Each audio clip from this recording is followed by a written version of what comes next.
سلام و درود خدمت شما دوستان عزیز و همراه. اگه یکم اهل موسیقی قدیمی باشین محال صدای مرجان به گوشتون نخورده باشه. همون زنی که با چشمای معصوم و صدای خاصش دل میلیون ها نفر رو برد. اما کی فکرشو میکرد که یه ستاره یه روز برسه به تبعید و سکوت؟ بذار براتون قصه زنی رو بگم که از صحنه‌های سینما به زندان اوین رسید.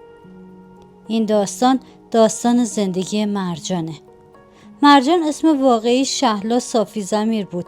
22 تیر ماه 1327 تو تهران به دنیا اومد. مادرش میگفت به خاطر اون چشمای زیبا اسم شهلا رو گذاشتیم روش. تو بچگی عاشق نوشتن و خوندن بود. واسه همینم از همون دوران مدرسه وارد مجله اطلاعات کودکان شد. در کنار درس تو تلویزیون ملی ایران هم کار میکرد. گویندگی میکرد و مجری برنامه‌های کودک بود. یه دختر فعال، خوش‌صدا و پر از انگیزه. تو جوونی پای مرجان به سینما باز شد. اولین فیلمش دنیای پرامید یه فیلم معروف بود که کنار زنده‌یاد فردین بازی کرد. اما یه نکته جالب اینجاست که تو اون فیلم اسم مرجان رو براش انتخاب کردن. در اون زمان چون شهلا ریایی با نام شهلا معروف شده بود، نام هنری مرجان رو برای خودش برگزید و همون شد که مرجان شد نام هنری دائمی شهلا.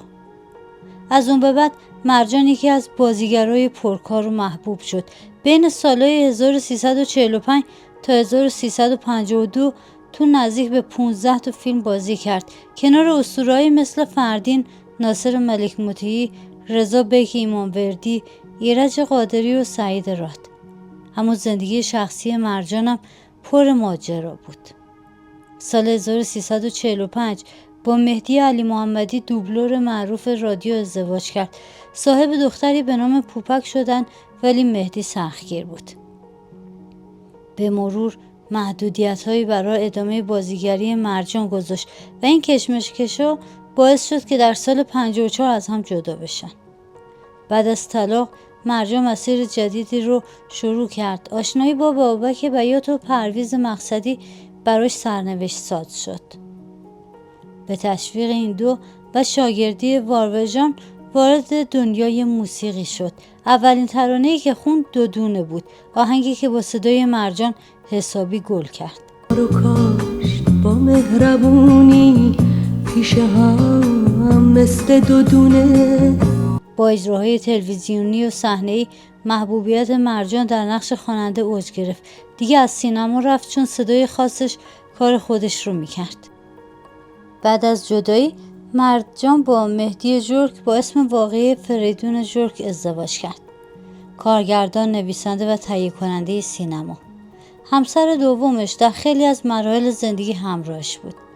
اما سرنوشت برای هر دوی اونها فصل سختی نوشته بود. بعد از انقلاب 57 فضای سیاسی و اجتماعی ایران کاملا دگرگون شد. خیلی از هنرمندا و چهره‌های شناخته شده به ویژه کسایی که محبوب مردم بودن ناگهان در مرکز توجه و گاز زیر فشارهای شدید قرار گرفتن. مرجان هم از این قاعده مستثنا نبود. زندگی پر از نور و موسیقیش به ناگاه به سایه تبدیل شد. شنیده و روایت ها میگن که مرجان به دلیل روابط و ارتباطاتی که با برخی گروه ها و افراد مخالف حکومت داشت تحت نظر قرار گرفت.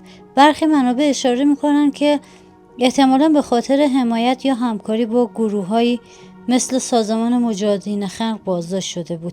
اما واقعیت این بود که هیچ مدرک رسمی و دقیق و علنی درباره علت بازداشتش در دسترس نیست و بیشتر روایت‌ها پراکنده و شنیده شدن. زندان اوین، جایی که مرجان چند سال سخت رو اونجا گذروند، از معروفترین زندان‌های سیاسی ایرانه. جایی که بسیاری از هنرمندا و فعالای سیاسی در سالهای اولیه انقلاب دوران دشواری رو تجربه کردند. سالهایی که نه فقط جسم بلکه روح و هنر این زنان و مردان نیز در بند بود. این بازداشت‌ها و فشارها باعث شد مرجان از صحنه هنری دور بشه و مسیر زندگیش تغییر کنه.